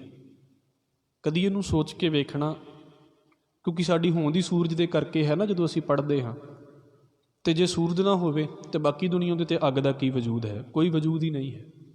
ਤੇ ਸੂਰਜ ਦੀ ਅੱਗ ਨੂੰ ਪਰੇ ਵੀ ਕਰਕੇ ਜੇਕਰ ਸੋਚੀਏ, ਜੇ ਅਸੀਂ ਬੈਠੇ ਵੀ ਹਾਂ ਹੋਂਦ ਦੇ ਵਿੱਚ ਹਾਂ ਵੀ, ਜੇ ਹੁਣ ਸਾਡੇ ਕੋਲ ਅੱਗ ਨਾ ਹੋਵੇ ਤੇ ਫਿਰ ਸਾਡਾ ਹਾਲ ਕੀ ਹੋ ਜਾਵੇ? ਜਦੋਂ ਅੱਗ ਨਹੀਂ ਸੀ ਖੋਜੀ ਗਈ, ਉਹਨਾਂ ਲੋਕਾਂ ਦੀ ਜ਼ਿੰਦਗੀ ਤੇ ਅੱਜ ਵਾਲੇ ਬੰਦੇ ਦੀ ਜ਼ਿੰਦਗੀ ਦੇ ਵਿੱਚ ਅੱਗ ਨੇ ਕੀ ਫਰਕ ਲਿਆਂਦਾ? ਇਹ ਸਾਰੀ ਅਸੀਂ ਕਿਤਾਬਾਂ ਪੜ੍ਹ ਕੇ ਆਏ, ਸਕੂਲਾਂ ਦੇ ਵਿੱਚ ਪੜ੍ਹਾਇਆ ਗਿਆ। ਮਹਾਰਾਜ ਕਹਿੰਦੇ ਇਹ ਕਿੱਦਾਂ ਚੱਲਦੀ ਹੈ? ਉਹੀ ਅੱਗ ਹੈ ਨਾ, ਦਰਖਤ ਦੇ ਅੰਦਰ 1000 ਸਾਲ ਪਈ ਰਹਿੰਦੀ ਹੈ। ਸਗਲ ਬਨਸਪਤ ਮਹਿ ਬੈ ਸੰਤਰ। ਮਹਾਰਾਜ ਕਹਿੰਦੇ ਕਿਸੇ ਵੀ ਬਨਸਪਤੀ ਦੇ ਬੂਟੇ ਨੂੰ ਤੁਸੀਂ ਚੁੱਕ ਕੇ ਵੇਖ ਲਓ, ਉਹਦੇ ਅੰਦਰ ਅੱਗ ਹੈ। ਲੱਕੜ 1000 ਸਾਲ ਦਾ ਦਰਖਤ ਹੋਵੇ, ਉਹਦੇ ਅੰਦਰ ਅੱਗ ਛੁਪੀ ਪਈ ਰਹਿੰਦੀ ਹੈ। ਉਹਨੂੰ ਮਾੜਾ ਜਿਹਾ ਅੱਗ ਦੇ ਲਾਗੇ ਕਰ ਦਿਓ, ਉਹ ਉਸੇ ਵੇਲੇ ਬਲਣਾ ਸ਼ੁਰੂ ਹੋ ਜਾਂਦਾ ਹੈ। ਕਿਹੜੀ ਚੀਜ਼ ਹੈ? ਸਤਿਗੁਰੂ ਕਹਿੰਦੇ ਕਿੱਥੋਂ ਧਰਮ ਸਿੱਖਣਾ ਚਾਹੁੰਦੇ ਜੇ? ਤੁਸੀਂ ਅੱਗ ਨੂੰ ਦੇਵਤਾ ਮੰਨਦੇ ਜੇ, ਤੇ ਅੱਗ ਕਿਹਦੇ ਆਖੇ ਲਾ ਕੇ ਚੱਲਦੀ ਪਈ ਹੈ? ਅੱਗ ਵੀ ਕਿਸੇ ਅਦਬ ਦੇ ਵਿੱਚ, ਕਿਸੇ ਭੈ ਦੇ ਵਿੱਚ ਚੱਲਦੀ ਪਈ ਹੈ। ਭੈ ਵਿੱਚ ਅਗਨ ਕੱਢੈ ਵੇਗਾਰ, ਅੱਗ ਵੀ ਆਖੇ ਲੱਗਦੀ ਪਈ ਹੈ। ਫਿਰ ਸਤਿਗੁਰੂ ਅੱਗੇ ਬਚਨ ਕਰਦੇ ਨੇ, ਭੈ ਵਿੱਚ ਧਰਤੀ ਦੱਬੀ ਭਾਰ। ਇਹ ਤਾਂ ਸੌਖਾ ਜਿਹਾ ਹੋ ਗਿਆ ਨਾ। ਗੁਰੂ ਨਾਨਕ ਸਾਹਿਬ ਮਹਾਰਾਜ ਕਹਿੰਦੇ ਨੇ, ਜੇ ਕੋ ਬੁੱਝਿਆ ਹੋਵੇ ਸਚਿਆਰ, ਧਵਲੇ ਉੱਪਰ ਕੀਤਾ ਭਾਰ। ਧਰਤੀ ਹੋਰ ਪਰੈ ਹੋਰ ਹੋਰ, ਤਿਸਤੇ ਭਾਰ ਤਲੇ ਕਵਣ ਜ਼ੋਰ। ਜਿਹੜੇ ਲੋਕ ਇਹ ਕਹਿੰਦੇ ਸੀ ਵੀ ਧਰਤੀ ਬਲਦ ਨੇ ਆਪਣੇ ਸਿੰਘਾਂ 'ਤੇ ਚੁੱਕੀ ਹੋਈ ਹੈ, ਇਹ ਖਿਆਲ ਸੀ ਹਿੰਦੁਸਤਾਨ ਦਾ। ਉਹ ਕਹਿੰਦੇ ਸੀ ਵੀ ਬਲਦ ਨੇ ਧਰਤੀ ਸਿੰਘ ਦੇ ਉੱਤੇ ਚੁੱਕੀ ਹੋਈ ਹੈ, ਜਦੋਂ ਸਿੰਘ ਬਦਲਦਾ ਨਾ ਤੇ ਫਿਰ ਭੁਚਾਲ ਆਉਂਦਾ ਹੈ। ਤੇ ਮਹਾਰਾਜ ਕਹਿੰਦੇ ਨੇ ਵੀ ਬਲਦ ਕਿੱਥੇ ਖੜੋਤਾ? ਫਿਰ ਬਲਦ ਵੀ ਤਾਂ ਕਿਸੇ ਧਰਤੀ 'ਤੇ ਖੜੋਤਾ ਹੋਵੇਗਾ, ਤੇ ਫਿਰ ਉਹਦੇ ਥੱਲੇ ਫੇਰ ਧਰਤੀ ਹੋਵੇਗੀ। ਤੁਸੀਂ ਧਰਤੀ ਥੱਲੇ ਫੇਰ ਬਲਦ ਲਾਓਗੇ, ਫੇਰ ਥੱਲੇ ਧਰਤੀ ਕਰ ਦੇਵੋਗੇ, ਇਹ ਚੱਕਰ ਖਤਮ ਕਿੱਥੇ ਕਰੋਗੇ? ਫਿਰ ਸਤਿਗੁਰੂ ਨੇ ਇੱਕੋ ਗੱਲ ਕਹੀ। ਦਾਤਾਰ ਜੀ ਕਹਿੰਦੇ ਨੇ, ਇਹ ਸਿਰਫ ਇੱਕ ਖੜੀ ਹੋਈ ਹੈ, ਧੌਲ ਧਰਮ ਦਇਆ ਕਾ ਪੂਤ, ਸੰਤੋਖ ਥਾਪ ਰੱਖਿਆ ਜਨਸੂਤ। ਕਿੰਨੇ ਸੰਤੋਖ ਦੇ ਨਾਲ ਖੜੀ ਹੋਈ ਹੈ ਨਾ। ਅਸੀਂ ਪੜ੍ਹ ਲਿਆ ਇਹਨੂੰ ਵੀ ਧਰਤੀ ਘੁੰਮਦੀ ਹੈ, ਧਰਤੀ ਘੁੰਮਦੀ ਹੈ। ਅਸੀਂ ਕਿੰਨੇ ਸਟੇਬਲ ਹਾਂ ਇਸ ਚੀਜ਼ ਦੇ ਵਿੱਚ? ਸਾਡੇ ਨਾਲ ਵੀ ਜੇ ਕਿਤੇ ਉੱਦਾਂ ਹੀ ਚੱਕਰ ਚੱਲਣ ਲੱਗ ਪਵੇ ਤਾਂ ਸਾਡਾ ਕੀ ਬਣ ਜਾਵੇ? ਆ ਥੋੜ੍ਹਾ ਜਿਹਾ ਧਰਤੀ ਹਿਲਦੀ ਹੈ, ਕੁਝ ਪਲੇਟਸ ਦੇ ਵਿੱਚ ਫਰਕ ਆਉਂਦਾ ਅਤੇ ਸਾਡਾ ਕੀ ਬਣ ਜਾਂਦਾ? ਸ਼ਹਿਰਾਂ ਦੇ ਸ਼ਹਿਰ ਟੇਢੇ ਹੋ ਜਾਂਦੇ ਨੇ। ਧਰਤੀ ਦੱਬੀ ਭਾਰ, ਕਿੰਨਾ ਭਾਰ ਹੈ, ਕਿੰਨਾ ਭਾਰ ਇਸ ਧਰਤੀ ਦੇ ਉੱਤੇ ਹੈ। ਭਾਵੇਂ ਕਿ ਧਰਤੀ ਤੋਂ ਨਿਕਲ ਕੇ ਵਾਪਸ ਧਰਤੀ ਦੇ ਉੱਤੇ ਹੀ ਲਗਾਇਆ ਜਾ ਰਿਹਾ ਹੈ। ਸਾਰਾ ਕੁਝ ਉਹੀ ਤਾਂ ਹੋ ਰਿਹਾ ਹੈ, ਅਦਲਾ ਬਦਲੀ ਹੋ ਰਿਹਾ ਹੈ। ਕੋਈ ਉੱਤੋਂ ਤਾਂ ਨਹੀਂ ਡਿੱਗ ਰਿਹਾ ਵੀ ਚੰਦਰਮਾ ਦੇ ਵਿੱਚੋਂ ਮਟੀਰੀਅਲ ਲੈ ਕੇ ਧਰਤੀ ਦੇ ਉੱਤੇ ਲਾਇਆ ਜਾ ਰਿਹਾ ਹੈ। ਧਰਤੀ ਤੋਂ ਪੈਦਾ ਕਰਕੇ ਵਾਪਸ ਧਰਤੀ ਦੇ ਉੱਤੇ ਥੱਪਿਆ ਜਾ ਰਿਹਾ ਹੈ, ਪਰ ਕਿੰਨਾ ਕੁਝ ਥੱਲੇ ਹੈ। ਮਹਾਰਾਜ ਕਹਿੰਦੇ ਧਰਤੀ ਦੱਬੀ ਭਾਰ, ਇਹ ਭੈ ਦੇ ਵਿੱਚ ਹੈ, ਇਹ ਅਦਬ ਦੇ ਵਿੱਚ ਹੈ। ਇਸ ਕਰਕੇ ਜ਼ਮੀਨ ਜਿਹੜੀ ਹੈ ਉਹ ਥੱਲੇ ਦੱਬੀ ਰਹਿੰਦੀ ਹੈ ਸਾਡੇ। ਔਰ ਸਤਿਗੁਰੂ ਜੀ ਦੀ ਅਗਲੇ ਬਚਨ ਨੇ, ਭੈ ਵਿੱਚ ਰਾਜਾ ਧਰਮ ਦੁਆਰ। ਮੈਂ ਇਹ ਵੀ ਬਚਨ ਆਪ ਜੀ ਦੇ ਅੱਗੇ ਰੱਖ ਦੇਵਾਂ ਧਰਤੀ ਦੱਬੀ ਭਾਰ ਦੇ ਬਾਰੇ। ਸਤਿਗੁਰੂ ਕਹਿੰਦੇ ਨੇ, ਪਵਨ ਗੁਰੂ ਪਾਣੀ ਪਿਤਾ ਮਾਤਾ ਧਰਤ ਮਹੱਤ। ਤਾਂ ਬਹੁਤੀ ਵਾਰ ਇਹਦੇ ਅਸੀਂ ਅਰਥ ਪਤਾ ਕੀ ਕਰ ਦਿੰਦੇ ਹਾਂ ਵੀ ਧਰਤੀ ਮਾਤਾ ਹੈ। ਇਹ ਉਹ ਪਾਸਾ ਨਹੀਂ ਹੈ ਸ਼ਲੋਕ ਦਾ। ਜਦੋਂ ਅਸੀਂ ਅਧਿਆਤਮਵਾਦ ਵਾਲੇ ਪਾਸੇ ਤੋਂ ਅਰਥ ਕਰਦੇ ਹਾਂ, ਮਾਤਾ ਉਹਨੂੰ ਅਰਥ ਕਰਨ ਵਾਲੇ ਇਸ ਕਰਕੇ ਕਹਿੰਦੇ ਨੇ ਵੀ ਇਹਦੀ ਰਿਸਪੈਕਟ ਕਰੋ। ਪਰ ਜਿੱਦਾਂ ਹਿੰਦੁਸਤਾਨ ਦੇ ਕਲਚਰ ਦੇ ਵਿੱਚ ਧਰਤੀ ਮਾਤਾ ਦਾ ਸੰਕਲਪ ਹੈ ਨਾ, ਉਹ ਇੱਦਾਂ ਦਾ ਸੰਕਲਪ ਗੁਰੂ ਨਾਨਕ ਸਾਹਿਬ ਮਹਾਰਾਜ ਦਾ ਨਹੀਂ ਹੈ। ਧਰਤੀ ਮਾਤਾ ਦਾ ਮਤਲਬ ਹੈ ਜਿੱਦਾਂ ਮਾਂ ਆਪਣੇ ਬੱਚੇ ਦੀ ਕੇਅਰ ਕਰਦੀ ਹੈ ਨਾ, ਧਰਤੀ ਚੀਜ਼ਾਂ ਦੇਣ ਦੇ ਲਈ ਸਾਡੀ ਕਿੰਨੀਆਂ ਕੁਝ ਦੇ ਵਿੱਚੋਂ ਪੈਦਾ ਹੁੰਦਾ ਹੈ, ਇਸ ਕਰਕੇ ਉਹ ਮਾਂ ਦਾ ਕੰਸੈਪਟ ਹੈ। ਇੱਥੇ ਇਹ ਨਹੀਂ ਹੈ ਵੀ ਧਰਤੀ ਦੀ ਫੋਟੋ ਬਣਾ ਦਿੱਤੀ ਅਤੇ ਇਹ ਕਿਹਦੀ ਫੋਟੋ ਹੈ ਜੀ? ਇਹ ਧਰਤੀ ਮਾਤਾ ਦੀ ਫੋਟੋ ਹੈ। ਉਹ ਕੋਈ ਇੱਦਾਂ ਦਾ ਖਿਆਲ ਨਹੀਂ ਹੈ ਗੁਰੂ ਨਾਨਕ ਸਾਹਿਬ ਮਹਾਰਾਜ ਜੀ ਦਾ। ਧਰਤੀ ਦੇ ਪੂਜਕ ਨਹੀਂ ਨੇ ਸਤਿਗੁਰੂ ਵੀ ਧਰਤੀ ਨੂੰ ਮੱਥਾ ਟੇਕੀ ਜਾਓ। ਹਾਂ, ਕੇਅਰ ਕਰਨੀ ਹੈ ਕੁਦਰਤ ਦੀ, ਨਹੀਂ ਕਰਾਂਗੇ ਤਾਂ ਕੁਦਰਤ ਆਪਣੇ ਆਪ ਹੀ ਸੰਭਾਲ ਦੇਵੇਗੀ ਸਾਰਾ ਕੁਝ। ਸਤਿਗੁਰੂ ਕਹਿੰਦੇ ਨੇ, ਭੈ ਵਿੱਚ ਰਾਜਾ ਧਰਮ ਦੁਆਰ। ਦੁਨੀਆ ਧਰਮ ਰਾਜ ਤੋਂ ਡਰਦੀ ਹੈ, ਪਰ ਇਹ ਕਿਹਦੇ ਰਾਜ ਦੇ ਵਿੱਚ ਚੱਲਦਾ ਪਿਆ ਹੈ? ਇਹ ਰੱਬ ਦੀ ਰਜ਼ਾ ਦੇ ਵਿੱਚ ਚੱਲਦਾ ਪਿਆ ਹੈ। ਇੱਕ ਬਚਨ ਆਪ ਜੀ ਦੇ ਅੱਗੇ ਰੱਖ ਦੇਵਾਂ। ਹਜ਼ੂਰ ਕਹਿੰਦੇ ਨੇ ਕਿ ਅਸਲ ਦੇ ਵਿੱਚ ਧਰਮ ਰਾਏ ਨੂੰ ਹੁਕਮ ਹੈ, ਬਹਿ ਸੱਚਾ ਧਰਮ ਵਿਚਾਰ। ਅਸੀਂ ਪੜ੍ਹ ਲਿਆ ਪਿੱਛੇ, ਨਾਨਕ ਜੀ ਉਪਾਏ ਕਹਿ ਲਿਖ ਨਾਮ ਹੈ ਧਰਮ ਬਹਾਲਿਆ। ਜਿਹੜੇ ਲੋਕੀ ਕਹਿੰਦੇ ਨੇ ਨਾ ਚਲਾਣਾ ਕਰ ਗਿਆ ਧਰਮ ਰਾਜ ਦੇ ਕੋਲ ਜਾ ਕੇ ਬੈਠ ਗਿਆ, ਇਹ ਸ਼ਬਦ ਬੜੇ ਛੋਟੇ ਛੋਟੇ ਹੁੰਦੇ ਨੇ, ਪਰ ਇਹਨਾਂ ਛੋਟੇ ਛੋਟੇ ਲਫ਼ਜ਼ਾਂ ਤੋਂ ਪਤਾ ਲੱਗਦਾ ਵੀ ਅਸੀਂ ਗੁਰਮਤਿ ਦੇ ਬਾਰੇ ਕਿੰਨੀ ਕੁ ਜਾਣਕਾਰੀ ਰੱਖਦੇ ਹਾਂ। ਜੀ ਫਲਾਣਾ ਬੰਦਾ ਸਵਰਗ ਦੇ ਵਿੱਚ ਚਲ ਗਿਆ, ਗੁਰਮਤਿ ਦੇ ਸਵਰਗ ਨੂੰ ਮੰਨਦੀ ਨਹੀਂ, ਤੁਸੀਂ ਕਿਹੜੇ ਸਵਰਗ ਦੇ ਵਿੱਚ ਭੇਜ ਦਿੱਤਾ ਉਹਨਾਂ ਨੂੰ? ਇਸ ਕਰਕੇ ਇਹਨੂੰ ਲਫ਼ਜ਼ਾਂ ਨੂੰ ਬੜੇ ਧਿਆਨ ਦੇ ਨਾਲ ਵਰਤਣ ਦੀ ਲੋੜ ਹੈ। ਦਾਤਾਰ ਕਹਿ ਰਹੇ ਨੇ ਦੁਨੀਆ ਧਰਮ ਰਾਜ ਤੋਂ ਡਰਦੀ ਪਈ ਹੈ, ਪਰ ਸਾਡੇ ਨਾਲ ਕੀ ਵਾਪਰਿਆ ਹੈ। ਨਾਨਕ ਜੀ ਉਪਾਏ ਕਹਿ ਲਿਖ ਨਾਮੈ ਧਰਮ ਬਹਾਲਿਆ। ਧਰਮ ਬਿਠਾਇਆ ਹੋਇਆ ਹੈ। ਤੁਸੀਂ ਮੈਨੂੰ ਬਿਠਾ ਦਿੱਤਾ ਵੀ ਤੂੰ ਇੱਥੇ ਬੈਠ, ਮੈਂ ਤੁਹਾਨੂੰ ਬਿਠਾ ਦਿੱਤਾ ਤੁਸੀਂ ਇੱਥੇ ਬੈਠੋ, ਅਤੇ ਤੁਸੀਂ ਬੈਠ ਗਏ। ਫਿਰ ਵੱਡਾ ਕੌਣ ਹੋਇਆ? ਬੈਠਣ ਵਾਲਾ ਵੱਡਾ ਹੋਇਆ ਕਿ ਬਿਠਾਉਣ ਵਾਲਾ ਵੱਡਾ ਹੋਇਆ? ਜਦੋਂ ਧਰਮ ਰਾਜ ਬਿਠਾ ਲਿਆ ਗਿਆ ਹੈ ਫਿਰ ਧਰਮ ਰਾਜ ਵੱਡਾ ਹੋਇਆ ਕਿ ਉਹਨੂੰ ਬਿਠਾਉਣ ਵਾਲਾ ਰੱਬ ਵੱਡਾ ਹੋ ਗਿਆ ਹੈ। ਅਤੇ ਦੁਨੀਆ ਦੀ ਸੋਚ ਸਿਰਫ ਧਰਮ ਰਾਜ ਤੱਕ ਹੈ। ਚੰਗੇ ਕੰਮ ਕਰੋ ਨਹੀਂ ਤਾਂ ਕਿਤੇ ਸਜ਼ਾ ਹੀ ਨਾ ਦੇ ਦੇਵੇ। ਸਤਿਗੁਰੂ ਕਹਿੰਦੇ ਨੇ ਅਫਰਿਓ ਜਮ ਮਾਰਿਆ ਨਾ ਜਾਈ, ਗੁਰ ਕੈ ਸ਼ਬਦੈ ਨੇੜ ਨਾ ਆਈ। ਇਹ ਸਿਰਫ ਆਮ ਜਿਹੇ ਸਵਾਲ ਨੇ, ਇਹ ਬਹੁਤੀਆਂ ਡੂੰਘੀਆਂ ਵਿਚਾਰਾਂ ਨਹੀਂ ਨੇ। ਬੜਾ ਸੌਖਾ ਜਿਹਾ, ਅਤੇ ਜਿਹੜੇ ਜਿਨ੍ਹਾਂ ਨੂੰ ਦੁਨੀਆ ਇਸ਼ਟ ਮੰਨ ਕੇ, ਦੇਵਤੇ ਮੰਨ ਕੇ ਕਿਸੇ ਨਾ ਕਿਸੇ ਰੂਪ ਦੇ ਵਿੱਚ ਪੂਜਾ ਕਰਦੀ ਫਿਰਦੀ ਹੈ ਨਾ, ਵੀ ਆਹ ਵੀ ਰੱਬ ਦੀ ਪੂਜਾ ਅਤੇ ਉਹ ਵੀ ਰੱਬ ਦੀ ਪੂਜਾ। ਸਤਿਗੁਰੂ ਕਹਿੰਦੇ ਭਾਈ ਇਹ ਸਾਰਾ ਕੁਝ ਰੱਬ ਦੇ ਡਰ ਦੇ ਵਿੱਚ ਚੱਲਦਾ ਪਿਆ ਹੈ। ਰੱਬ ਤੇ ਇਹਨਾਂ ਤੋਂ ਕਿਤੇ ਉੱਤੇ ਚੱਲਦਾ ਪਿਆ ਹੈ। ਭੈ ਵਿੱਚ ਰਾਜਾ ਧਰਮ ਦੁਆਰ, ਧਰਮ ਰਾਜ ਦਾ ਦੁਆਰ ਵੀ ਜਿਹੜਾ ਹੈ ਉਹ ਰੱਬ ਦੇ ਅਦਬ ਦੇ ਵਿੱਚ ਹੈ। ਉਹ ਵੀ ਰੱਬ ਤੋਂ ਆਕੀ ਨਹੀਂ ਹੋ ਸਕਦਾ। ਫਿਰ ਸਤਿਗੁਰੂ ਅਗਲੇ ਬਚਨ ਕਰਦੇ ਨੇ ਭੈ ਵਿੱਚ ਸੂਰਜ ਭੈ ਵਿੱਚ ਚੰਦ, ਕੋਹ ਕਰੋੜੀ ਚਲਤ ਨਾ ਅੰਤ। ਇਹ ਦੋਵੇਂ ਹੀ ਚੀਜ਼ਾਂ ਜਿਹੜੀਆਂ ਨੇ ਉਹ ਦੋਵੇਂ ਪੰਕਤੀਆਂ ਇਕੱਠੀਆਂ ਆਉਣਗੀਆਂ। ਸੂਰਜ ਅਤੇ ਚੰਦਰਮਾ ਉਹ ਵੀ ਕਿਸੇ ਨਿਯਮ ਦੇ ਵਿੱਚ ਨੇ, ਕਿਸੇ ਭੈ ਦੇ ਵਿੱਚ ਚੱਲਦੇ ਪਏ ਨੇ, ਕਿਸੇ ਡਰ ਦੇ ਵਿੱਚ ਚੱਲਦੇ ਪਏ ਨੇ। ਔਰ ਸਤਿਗੁਰੂ ਕਹਿੰਦੇ ਕਿੱਦਾਂ ਹੈ? ਕੋਹ ਕਰੋੜੀ ਚਲਤ ਨਾ ਅੰਤ। ਕਰੋੜਾਂ ਕੋਹਾ ਇਹ ਵੀ ਪੈਂਡਾ ਕਰਦੇ ਨੇ, ਮਤਲਬ ਮੂਵਮੈਂਟ ਕਿਤੇ ਨਾ ਕਿਤੇ ਇਹਨਾਂ ਦੇ ਵਿੱਚ ਵੀ ਹੋ ਰਹੀ ਹੈ। ਪੈਂਡਾ ਇਹ ਵੀ ਕਰਦੇ ਪਏ ਨੇ। ਆ ਵੀ ਤਾਂ ਇੱਕ ਪੈਂਡਾ ਹੈ ਨਾ, ਜਿਹੜਾ ਬੰਦਾ ਜ਼ਿੰਦਗੀ ਦਾ 70 ਸਾਲ ਪੈਂਡਾ ਜੀ ਕੇ ਗਿਆ। ਇੱਕ ਪੈਂਡਾ ਉਹ ਹੁੰਦਾ ਹੈ, ਇੱਕ ਸਫ਼ਰ ਉਹ ਹੁੰਦਾ ਹੈ ਜਿਹੜਾ ਅਸੀਂ ਚੱਲ ਕੇ ਕਰਦੇ ਹਾਂ ਵੀ ਮੈਂ ਆਪਣੇ ਘਰ ਤੋਂ ਇੰਨਾ ਸਫ਼ਰ ਕਰਕੇ ਆਇਆ ਹਾਂ। ਇੱਕ ਉਮਰ ਦਾ ਪੈਂਡਾ ਹੁੰਦਾ ਹੈ, ਇੱਕੋ ਥਾਂ 'ਤੇ ਬੈਠੇ ਰਹੀਏ ਉਮਰ ਦਾ ਪੈਂਡਾ ਤਾਂ ਵੀ ਬੀਤ ਜਾਂਦਾ ਹੈ। ਸੂਰਜ ਚੰਦਰਮਾ ਦਾ ਇੱਕ ਪੈਂਡਾ ਉਮਰ ਦਾ ਵੀ ਹੈ। ਮਹਾਰਾਜ ਕਹਿੰਦੇ ਕੋਹ ਕਰੋੜੀ ਚਲਤ, ਕਰੋੜਾਂ ਕੋਹਾਂ ਚੱਲਦੇ ਪਏ ਨੇ, ਨਾ ਅੰਤ ਹੀ ਨਹੀਂ ਹੈ ਇਹਨਾਂ ਦਾ। ਅਤੇ ਬਹੁਤੀ ਵਾਰ ਤੇ ਜਦੋਂ ਅਸੀਂ ਪੜ੍ਹਦੇ ਹਾਂ ਇਹਨਾਂ ਚੀਜ਼ਾਂ ਨੂੰ, ਅਤੇ ਲਾਈਟ ਈਅਰਸ ਦੇ ਨਾਲ ਇਹਨਾਂ ਚੀਜ਼ਾਂ ਨੂੰ ਮਾਪਿਆ ਜਾਂਦਾ ਹੈ, ਕਿਉਂਕਿ ਸਾਡੀਆਂ ਸਾਲਾਂ ਦੇ ਨਾਲੋਂ ਉਹ ਸਮਾਂ ਬਹੁਤ ਵੱਡਾ ਹੈ। ਔਰ ਜਿੰਨਾ ਕੁ ਮੈਂ ਪੜ੍ਹਿਆ ਹੈ ਅਤੇ ਮੈਂ ਜਾਣਦਾ ਹਾਂ, ਅਜੇ ਬ੍ਰਹਮੰਡ ਦਾ 10% ਦਾ ਕੁਝ ਕੁ ਹਿੱਸਾ ਖੋਜਿਆ ਗਿਆ, 90% ਤੇ ਅਜੇ ਸਾਹਮਣੇ ਵੀ ਨਹੀਂ ਆਇਆ।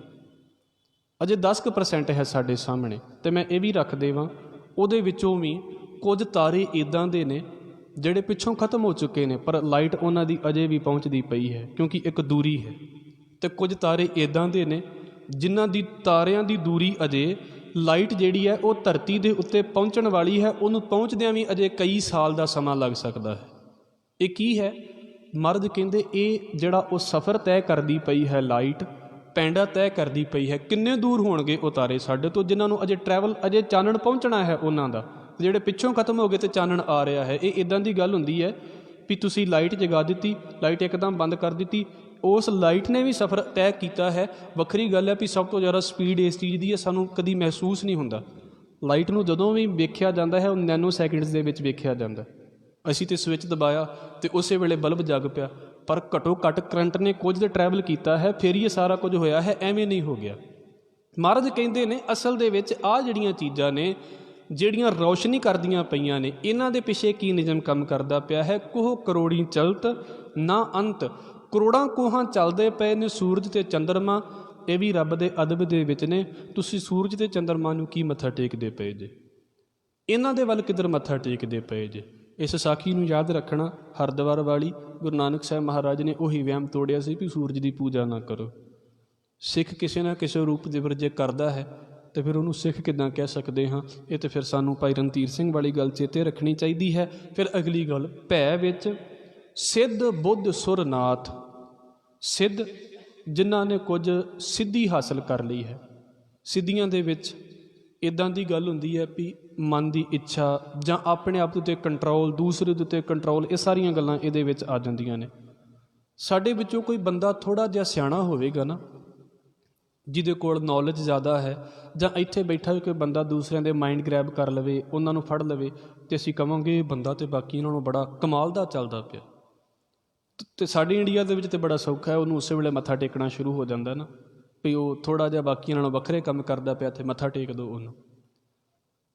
ਦਾਤਾਰ ਕਹਿੰਦੇ ਭਾਵੇਂ ਕੋਈ ਸਿੱਧ ਹੈ ਤੇ ਭਾਵੇਂ ਕੋਈ ਬੁੱਧੀ ਵਾਲਾ ਹੈ, ਮਤਲਬ ਏਡੀਆਂ ਅਕਲ ਦੀਆਂ ਗੱਲਾਂ ਕਰੇ ਜਿਹਨੂੰ ਵੇਖ ਕੇ ਤੇ ਬੁੱਧੀ ਚਕਰਾ ਜਾਵੇ ਵੀ ਏਡੀਆਂ ਸਿਆਣੀਆਂ ਗੱਲਾਂ ਤੇ ਇੰਨੀ ਨੌਲੇਜ ਇਸ ਬੰਦੇ ਨੂੰ।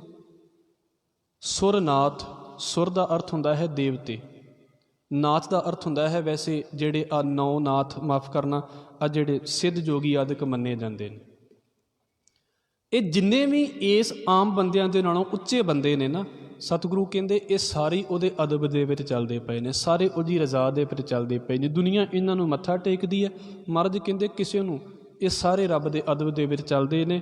ਭੈ ਵਿੱਚ ਸਿੱਧ ਬੁੱਧ ਸੁਰਨਾਥ, ਭੈ ਵਿੱਚ ਆ ਡਾਣੇ ਆਕਾਸ਼। ਇੱਥੇ ਇੱਕ ਆਕਾਸ਼ ਦੀ ਗੱਲ ਨਹੀਂ ਹੈ, ਇਹ ਪਲੂਰਲ ਹੈ, ਬਹੁਵਚਨ ਹੈ। ਜੇ ਇੱਕ ਹੁੰਦਾ ਤੇ ਆਕਾਸ਼ ਦੇ ਸੱਸੇ ਥੱਲੇ ਜਿਹੜਾ ਹੈ ਉਹ ਔਂਕੜ ਹੁੰਦੀ ਸੀ। ਹਜ਼ੂਰ ਕਹਿੰਦੇ ਨੇ ਜਿੰਨੇ ਵੀ ਆਕਾਸ਼ ਤਣੇ ਹੋਏ ਨੇ ਸਾਡੇ ਉੱਤੇ, ਜੋ ਵੀ ਸਪੇਸ ਹੈ, ਜੋ ਵੀ ਇਹਦੇ ਵਿੱਚ ਖੇਡਾਂ ਖੇਡੀਆਂ ਜਾ ਰਹੀਆਂ ਨੇ, ਇਹ ਸਾਰਾ ਇੱਕ ਰੱਬ ਦੇ ਨਿਯਮ ਦੇ ਵਿੱਚ ਹੈ, ਅਦਬ ਦੇ ਵਿੱਚ ਹੈ।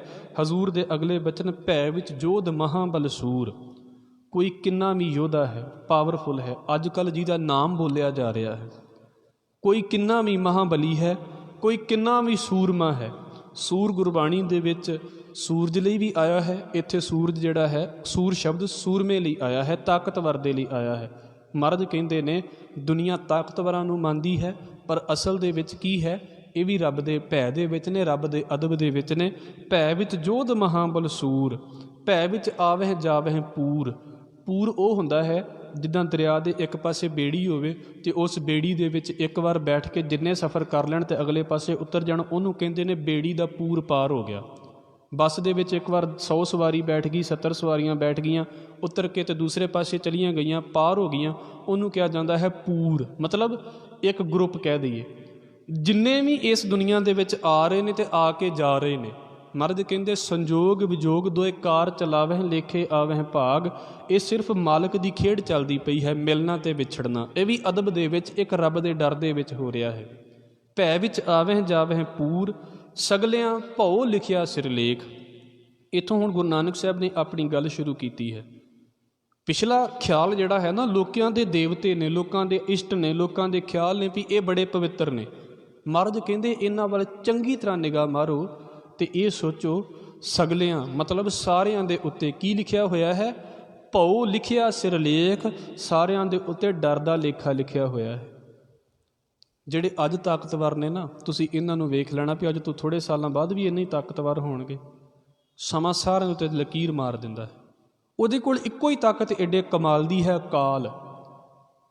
ਇੱਕੋ ਹੀ ਤਾਕਤ ਦੇ ਨਾਲ ਵਰਤਦਾ ਹੈ। ਇੱਕ ਕਾਲ ਤਾਕਤ ਉਹਦੇ ਕੋਲ ਇੱਦਾਂ ਦੀ ਹੈ ਜਿਹੜੀ ਸਾਰਿਆਂ ਨੂੰ ਪੱਧਰਾ ਕਰਕੇ ਰੱਖੀ ਜਾਂਦੀ ਹੈ। ਉਹਦੀ ਤਾਕਤ ਹੈ ਕਾਲ। ਅਕਾਲ ਦੀ ਇੱਕ ਤਾਕਤ ਹੈ ਟਾਈਮ, ਜਦੋਂ ਉਹ ਵਰਤਦਾ ਹੈ ਅਸੀਂ ਸਾਰਿਆਂ ਦੇ ਉੱਤੇ, ਸਾਡੀ ਲੜਾਈ ਸਾਰੀ ਉਸ ਟਾਈਮ ਦੇ ਨਾਲ ਹੈ। ਬਸ ਸਾਡਾ ਸਾਰਾ ਕੁਝ ਇਹਦੇ ਨਾਲ ਚੱਲਦਾ ਪਿਆ। ਇੱਕ ਲੇਖ ਲਿਖ ਦਿੱਤਾ ਹੈ, ਇੱਕ ਹਿਸਾਬ ਕਿਤਾਬ ਚੱਲਦਾ ਪਿਆ ਹੈ। ਸਗਲਿਆਂ ਭਉ ਲਿਖਿਆ ਸਿਰਲੇਖ। ਪਰ ਸਤਿਗੁਰੂ ਅਗਲੀ ਗੱਲ ਕਰਦੇ ਨੇ, ਨਾਨਕ ਨਿਰਭਉ ਨਿਰੰਕਾਰ ਸੱਚ ਏਕ। ਏਕ ਤੇ ਇਹ ਨਾ ਸੋਚ ਲੈਣਾ ਵੀ ਹਵਾ ਰੱਬ ਹੈ, ਪਾਣੀ ਰੱਬ ਹੈ, ਅੱਗ ਰੱਬ ਹੈ, ਜਾਂ ਧਰਮ ਰਾਜ ਰੱਬ ਹੈ, ਜਾਂ ਹੋਰ ਕਿਤੇ ਸੂਰਮੇ ਰੱਬ ਨੇ। ਸਤਿਗੁਰੂ ਕਹਿੰਦੇ ਇਹਨਾਂ ਸਾਰਿਆਂ ਤੋਂ ਉੱਤੇ ਇੱਕ ਨਿਰਭਉ ਰੱਬ ਹੈ, ਜਿਹਨੂੰ ਕਿਸੇ ਦਾ ਕੋਈ ਡਰ ਨਹੀਂ ਹੈ, ਜਿਹਨੇ ਏਡੇ ਏਡੇ ਮਹਾਬਲੀ ਪੈਦਾ ਕਰ ਦਿੱਤੇ ਨੇ, ਆਹ ਚੀਜ਼ਾਂ ਪੈਦਾ ਕਰ ਦਿੱਤੀਆਂ ਨੇ। ਉਹ ਨਿਰਭਉ ਹੈ। ਨਾਨਕ ਨਿਰਭਉ ਨਿਰੰਕਾਰ ਸੱਚ ਏਕ। ਉਹ ਕੇਵਲ ਤੇ ਕੇਵਲ ਇੱਕ ਹੈ ਤੇ ਸੱਚ ਹੈ, ਤੇ ਉਹੀ ਨਿਰਭਉ ਹੈ, ਬਾਕੀ ਸਾਰੇ ਡਰ ਦੇ ਵਿੱਚ ਨੇ। ਮੁੱਖ ਵਿਚਾਰ ਇਸ ਸ਼ਲੋਕ ਦੀ ਕੀ ਹੈ?